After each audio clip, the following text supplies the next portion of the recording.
Good morning, everyone, and I'm so sorry that this coronavirus pandemic has forced me to have to address you all on this new season of I Am a Gentleman from Home. But right now, it's the world that we live in. And let me speak to that world for a moment. This American society we all have to navigate has been fractured these past 4 years, but in reality, it goes a lot further than that. It goes back to 402 years, to 1619, when people who looked like us were stolen from our ancestral homes and forced into slavery. A slavery that built this nation. You know, in America, you're supposed to get justice for all. For many of us, there was no justice.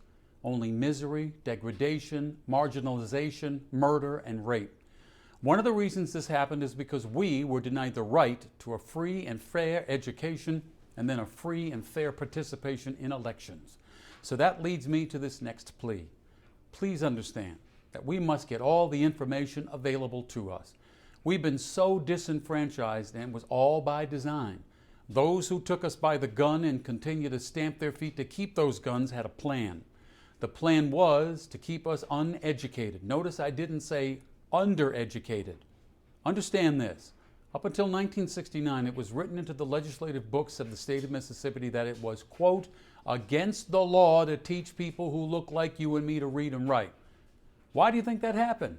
It happened because if we got the information, imagine what we'd do with it. That brings me to today. You're here because you want to be here, or perhaps a loved one brought you here.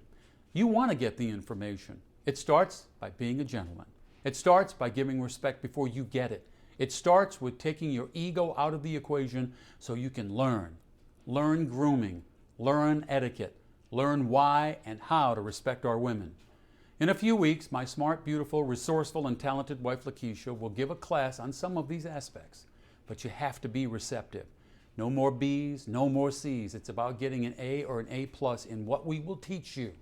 Then you can take that out into our African American society and pass it on, as I am doing for you right now. Remember, it's not about me, it's about we. Thank you so much for your time this morning, and remember that I, too, am a gentleman.